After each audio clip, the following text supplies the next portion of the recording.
Hello and welcome to after school. आज से हम क्लास 10th एनसीईआरटी सीरीज का एक नया चैप्टर चैप्टर नंबर 7 स्टार्ट करने जा रहे हैं।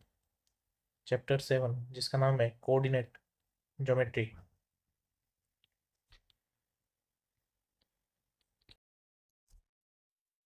हम ऑलरेडी क्लास 9 में कोऑर्डिनेट्स के बारे बारे में थोड़ा पढ़ चुके हैं। जैसे कि हमने देखा था कुछ इस तरह से कि दो एक्सिस होती है, एक एक्स एक्सिस होती है और एक वाई एक्सिस होती है। जो कोऑर्डिनेट हम इस प्लेन में लिखते हैं, ये एक 2D प्लेन है। ये एक 2D प्लेन है। जो कोऑर्डिनेट हम किसी 2D प्लेन में लिखते हैं उसे हम एक्स कोमा वाई की फॉर्म में लिखते हैं। यहाँ पर हम एक्स को एप्सिसा और वाई को कोऑर्डिनेट बोल सकते हैं, या फिर हम सिंपली एक्स कोऑर्डिनेट और वाई कोऑर्डिनेट इन्हें बोल सकते हैं। ऐसा हमने क्लास 9th में ऑलरेडी देखा हुआ है। मान लीजिए यहाँ पर एक पॉइंट है जिसका नाम है x1 और कोमा y1, यानी कि यहाँ पर x की वैल्यू जो कि x एक्सिस पर आएगी वो आएगी x1। सिमिलरली y की वैल्यू यहाँ पर जो आएगी वो आएगी y1 और ये आएगी y एक्सिस पर। हम ऑलरेडी ये भी जानते हैं कि अगर कोई पॉइंट x एक्सिस पर लिखा हुआ है तो हम उसे x कोमा 0 की फॉर्म में लिखते हैं, क्योंकि यहाँ पर y का जो कोऑर्डिनेट है जिसे हम ऑर्डिनेट भी बोल सकते हैं वो 0 है। यहाँ पर y की वैल्यू 0 है और x की वैल्यू कुछ कोऑर्डिनेट हो सकता है। सिमिलरली अगर हम कोई भी कोऑर्डिनेट y एक्सिस पर लेते हैं तो हम उसे 0 y की फॉर्म में लिखते हैं, क्योंकि यहाँ पर एक्सिस एक्स कोऑर्डिनेट की वैल्यू 0 है, इसलिए हम इसे 0 y की फॉर्म में लिख सकते हैं। हम किसी भी कोऑर्डिनेट को एक्स वाई की फॉर्म में लिखते हैं और कोऑर्डिनेट्स को हमेशा x, y की ही फॉर्म में लिखते हैं। कभी भी y, x नहीं लिखा जाता है, ये हमेशा गलत होता है। x, y ही सही फॉर्म है कोऑर्डिनेट्स को लिखने की। हम x और y कोऑर्डिनेट का यूज़ करके ग्राफ को प्लॉट करते हैं, और ये फॉर्म हम जब हमने लीनियर इक्वेशंस के सॉल्यूशन देखे थे हमने उसमें सबसे पहला फॉर्मूला ही ग्राफिकल मेथड पढ़ा था। इसीलिए कोऑर्डिनेट ज्योमेट्री कई जगह यूज़ होती है। उसका हम एक एग्जांपल ऑलरेडी जानते हैं। इसके आगे जो इसमें कंसेप्ट 1 है इस चैप्टर का वो है डिस्टेंस फॉर्मूला। मान लीजिए ये एक्स एक्सिस है, ये वाई एक्सिस है। यहाँ पर एक पॉइंट है जिसके कोऑर्डिनेट है x1, y1। सिमिलरली एक दूसरा कोऑर्डिनेट यहाँ पर है जिसके कोऑर्डिनेट्स है x2, y2। अगर मुझे इसका मैं नाम दे देता हूँ कोऑर्डिनेट ए और इसका नाम दे देता हूँ कोऑर्डिनेट बी। अगर मुझे ए से बी तक जाना है तो मुझे कितना डिस्टेंस ट्रेवल करना पड़ेगा? इसके लिए कोऑर्डिनेट ज्योमेट्री में एक फॉर्मूला होता है x2 - x1। सबसे पहले हम x के कोऑर्डिनेट्स लिख रहे हैं, उन दोनों को माइनस करेंगे और फिर हम उनका स्क्वायर करेंगे, प्लस हम y के कोऑर्डिनेट लिखेंगे सबसे पहले y2 - y1, और फिर से हम इसका स्क्वायर करेंगे और इसे पूरे को जब हम रूट लगा देंगे तो हमें डिस्टेंस ए बी मिल जाएगी। हमने पहले लिए एक्स के कोऑर्डिनेट, यहाँ पर हमने लिए वाई के कोऑर्डिनेट, दोनों का डिफरेंस यहाँ पर लिया और उसके बाद में हमने एक अंडर रूट लगाया, इससे हमें ए बी मिल जाएगा। हम चाहे तो y2 - y1 + पहले भी लिख सकते हैं, उससे कोई फर्क नहीं पड़ेगा क्योंकि बीच में एडिशन है।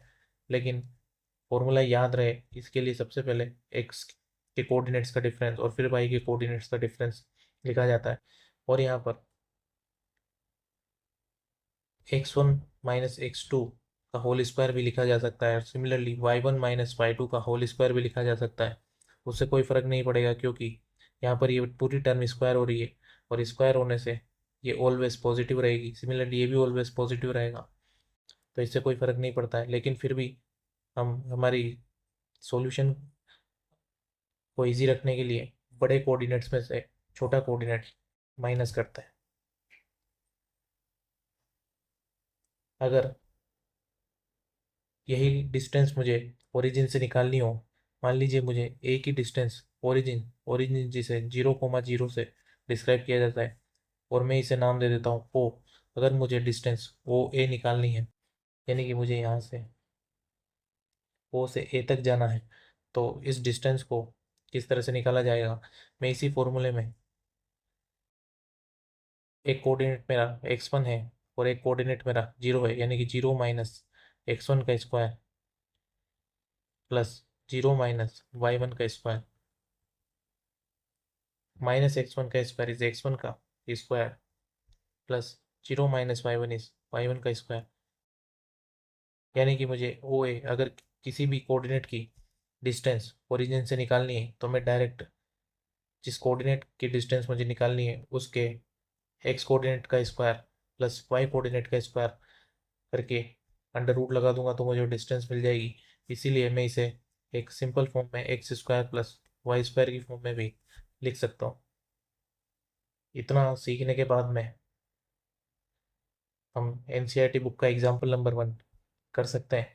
दिया हुआ है do the points 3,2 -2, -3 and 2,3 form A triangle, if so name the type of triangle form. सबसे पहले हमें कुछ कोऑर्डिनेट्स दिए हुए हैं। मान लीजिए मैं P को 3,2 लिखता हूँ, Q को -2, -3 लिखता हूँ और R को 2,3 लिखता हूँ। तो मुझसे पूछा है कि जो कोऑर्डिनेट है PQR, क्या ये एक ट्राइंगल बना रहे? अब ट्राइंगल बनाने के लिए हमें एक प्रॉपर्टी याद होती है, पहले हमने पढ़ी है छोटी क्लासेस में, कि सम ऑफ टू साइड्स, अगर सम ऑफ टू साइड्स ग्रेटर हो थर्ड साइड से तो ही ट्राइंगल पॉसिबल है। मान लीजिए एक ट्राइंगल में लेता हूँ 3, 4 एंड 5। इसमें सम ऑफ टू साइड्स, कोई भी दो साइड्स में ले लेता हूँ, मान लीजिए 3 और 4 में लेता हूँ, तो 3 + 4 और थर्ड साइड बची है 5, तो ये ऑलवेज 7 इज ग्रेटर देन 5 होगा। मैं कोई सी भी दो साइड्स यहाँ पर ले सकता हूँ। मान लीजिए मैं 5 और 3 ले लेता हूँ, तो 5 और 3 का सम 8, और 8 always greater than third side 4। तो इस तरह से हमें यहाँ पर चेक करना है कि क्या sum of two sides is greater than third side आ रहा है। अगर ऐसा है तो हमारा ट्राइंगल पॉसिबल है। सबसे पहले अगर मान लीजिए कोई ट्राइंगल है, तो पी आर और क्यू आर इसकी तीन साइड्स होगी। तो सबसे पहले मुझे क्यू आर और पी आर निकालना होगा। यहाँ पर हमें कोऑर्डिनेट्स दिए हुए हैं और हम जानते हैं किसी कोऑर्डिनेट ए और कोऑर्डिनेट बी के बीच की डिस्टेंस डिस्टेंस फॉर्मूला के थ्रू निकाल सकते हैं। तो हम यहाँ पर डिस्टेंस फॉर्मूला लगाते हैं। सबसे पहले डिस्टेंस फॉर्मूला हम लगाते हैं पी क्यू के लिए। पहले मैं एक बार फॉर्मूला लिखता हूँ, x2 - x1 का स्क्वायर माइनस y2 - y1 का स्क्वायर।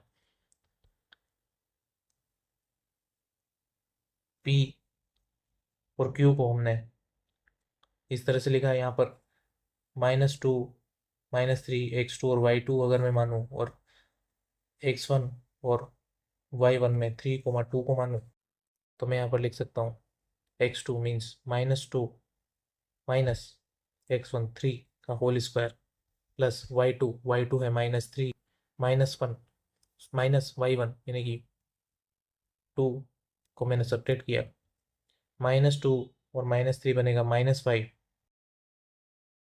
यहाँ पर भी -3 और -2 बनेगा -5, दोनों पे स्क्वायर है।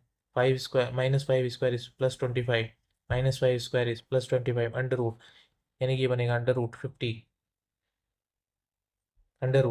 50। मैं इसे 5√2 भी लिख सकता हूँ, और √2 की वैल्यू ऑलमोस्ट 1.414 होती है।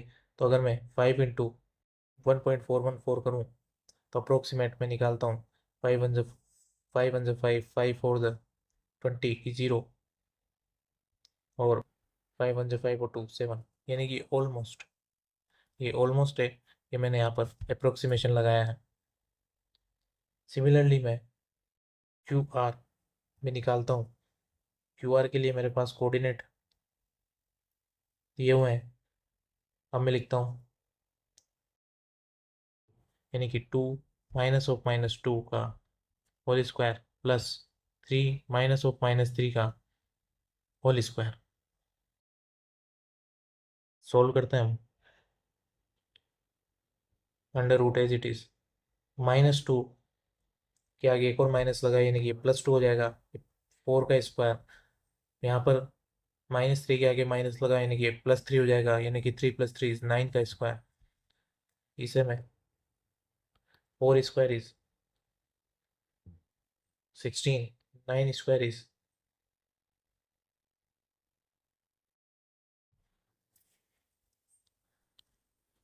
यहाँ पर 6 स्क्वायर आएगा, 6 स्क्वायर इज 36। ये अंडर रूट 52 बनेगा। हम जानते हैं 49, 49 का अगर हम रूट लेते हैं तो 7 आएगा, और अंडर रूट 52 7 से कुछ ज़्यादा ही आएगा। ये सब हम ऑलरेडी देख भी चुके हैं। यहाँ पर हमने अंडर रूट 50 की वैल्यू निकाली थी, ऑलमोस्ट 7.05, यानी कि अंडर रूट 52 इस 7.05 से भी थोड़ा ज़्यादा होगा। इसके बाद में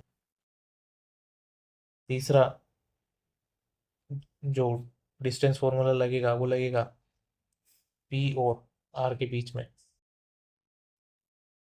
पी आर ये निकालना है। पी के कोऑर्डिनेट दिए हुए हैं 3,2 और आर के कोऑर्डिनेट दिए हुए हैं 2,3।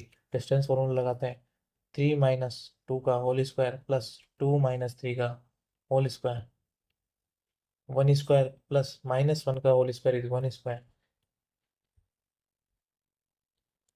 यानी कि बनेगा अंडर रूट 2।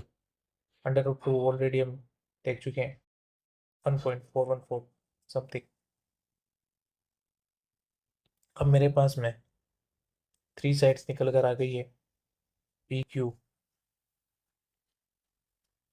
क्यू आर और पी आर। पी क्यू की वैल्यू है 7.05 अप्रोक्सीमेट, क्यू आर की वैल्यू 7.05 से कुछ ज़्यादा,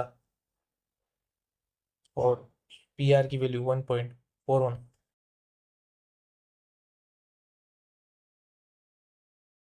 अगर मैं ट्राइंगल की प्रॉपर्टी जो कि मैंने ऊपर लिखी है, sum of two sides is greater than third side possible है, यानी कि कोई भी दो साइड्स पे ले लेता हूँ, जैसे कि 7.05 प्लस 1.41, ये समथिंग 8 से बड़ा आएगा, 8 से बड़ा आएगा।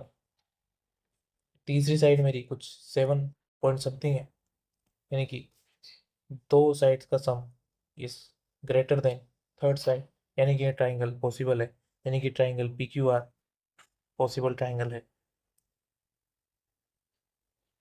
एग्जाम्पल 2 दिया हुआ है, show the points 1,7, 4,2, -1, -1 and -4,4 are the vertices of square.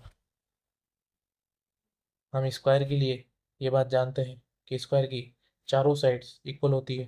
P Q R S अगर कोई स्क्वायर है तो पी क्यू इक्वल होगा क्यू आर के, सिमिलरली आर एस के और पी एस के। मेरे पास में चार कोऑर्डिनेट दिए हुए हैं, पी को मैं मान लेता हूँ 1,7, क्यू को मैं मान लेता हूँ 4,2, आर को मैं मान लेता हूँ -1, -1, और एस मेरा है -4,4। मैं इन सभी के बीच में डिस्टेंस निकाल लेता हूँ, जो डिस्टेंस होगी वो साइड के बराबर होगी। सबसे पहले पी क्यू निकालते हैं, अंडर रूट 1 माइनस, या फिर मैं 4 माइनस 1 का स्क्वायर लिख सकता हूँ, और 2 माइनस 7 का स्क्वायर लिख सकता हूँ। 4 माइनस 1 का square is 3 square, 2 minus 7 square is -5 square, 3 square is 9, -5 square is 25, यानी कि under root 34। Similarly P Q निकालने के बाद क्यू आर निकालता हूँ, -1 -4। इसका आर का दूसरा कोऑर्डिनेट भी -1 है, यानी कि -1 -2 स्क्वायर, ये बनेगा -5 स्क्वायर, -1 और -2 -3 under root as it is. 5 -5 square 25, -3 square is 9, 25 plus 9 का अंडर रूट इज √34। सिमिलरली मैं तीसरी साइड निकालता हूँ SR -4 -1 इसका होल स्क्वायर +4 -1 का होल स्क्वायर, माइनस और माइनस प्लस होगा, -4 + 1 इज -3 का होल स्क्वायर, माइनस और माइनस प्लस होगा यानी कि 4 + 1 इज 5 का स्क्वायर। अगेन ये बनेगा 9 + 25 √34। मैं ये साइड भी निकाल चुका हूँ, मुझे एस भी निकालना है। 1 - -4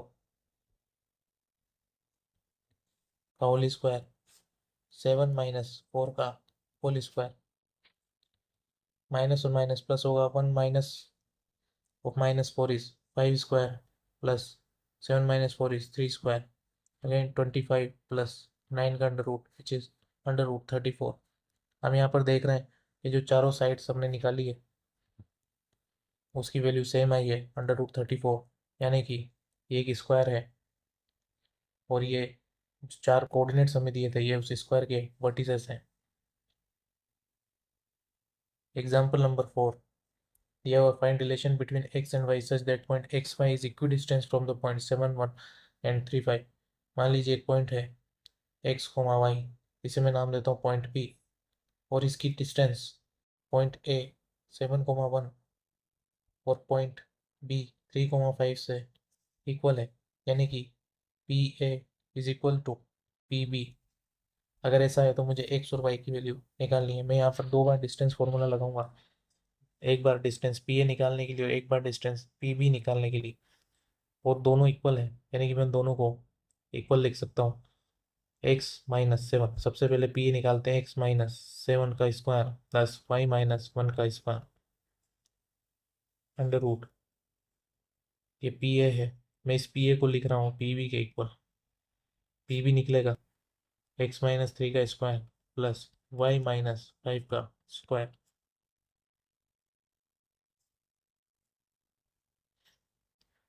इसे सोल्व करते हैं, x - 7 का square is x² +49 - 14x, y - 1 का square is y² +1 - 2y under root, दोनों साइड में लगा हुआ है, इसलिए मैं इसे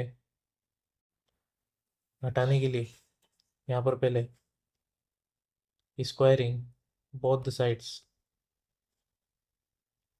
अगर मैं दोनों साइड स्क्वायर करूँगा तो ये x - 7 square +y - 7 square is equals to x - 3 square +y - 5 square बचेगा। अब मैं RHS को ओपन करता हूँ, x - 3 का whole square is x² +9 - 6x। Similarly y - 5 का whole square is y² +25 - 10y। दोनों side x² common cancel out हो जाएगा, y² और y² कैंसिल आउट हो जाएगा। इसे रीअरेंज करते हैं, 49 और 1 एक जैसा एक साथ लिखते हैं यानी कि बनेगा 50 -14x -2y। यहाँ पर 9 और 25 मिलके बनेगा 34 -6x -10y। अब x को हम एक साथ लेते हैं, 50 -34 और x इस साइड लेके आते हैं तो -6x +14x। सिमिलरली y को भी एक साइड लेते हैं, -10y +2y। 50 - 34 इज 16।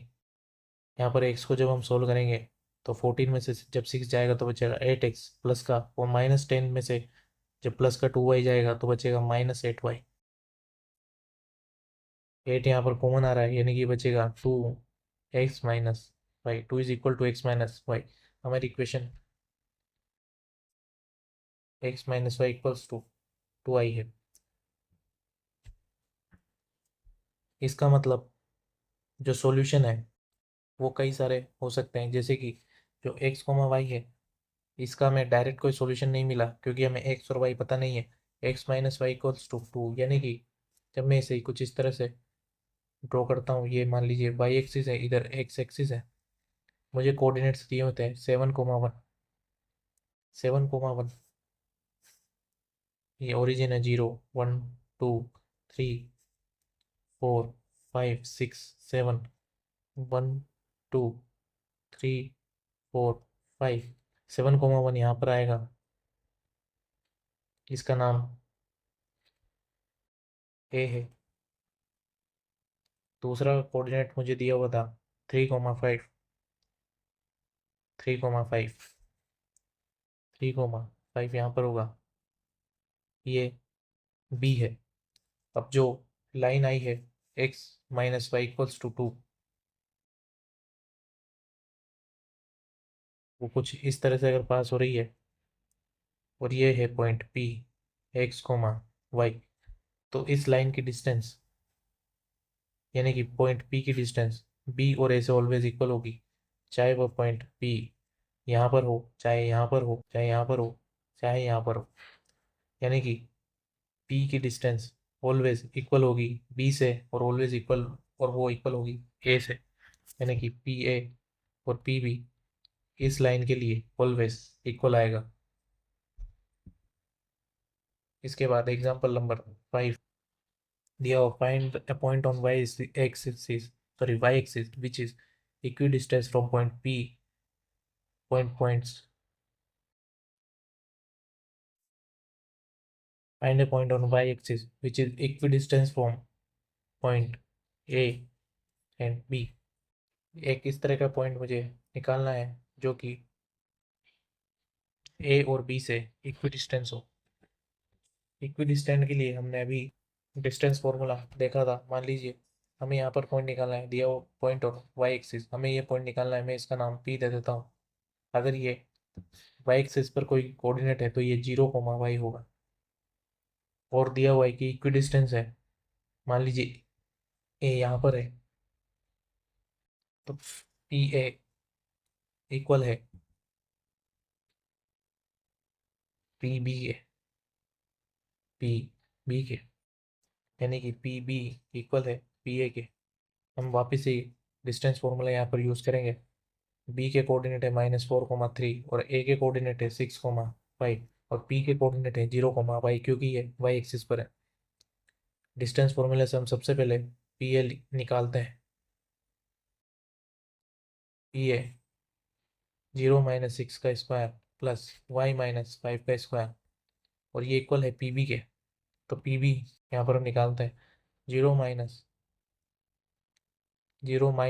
और -4 का स्क्वायर प्लस y - 3 का होल स्क्वायर। सॉल्व करते हैं, -6 का square 36, Y square plus 25 - 10y। हम यहाँ पर वापस से स्क्वायर कर चुके हैं, जिससे कि जो रूट है वो बहुत साइड से हट जाएगा। 0 - 4, 4 का स्क्वायर यानी कि 16 plus Y square plus 9 - 6y, Y square से Y square cancel out, 36 plus 25 इधर से -16 और -9, सिमिलरली यहाँ पर -6y है और इधर से -10y यानी कि +10y - 6y। 36 में से 16 जाएगा तो बचेगा 20, 25 में से जब 9 जाएगा तो बचेगा 16, यानी कि ये बचा 36, यानी कि यहाँ पर 36 और 10y - 6y 4y, यानी कि y की वैल्यू 9, यानी कि y की वैल्यू 9, यानी कि कोऑर्डिनेट P जब होगा 0,9 तब उसकी वैल्यू पॉइंट B और पॉइंट A से इक्वल होगी। इसके बाद हम अगले वीडियो से एक्सरसाइज नंबर 7.1 शुरू करेंगे। Thank you.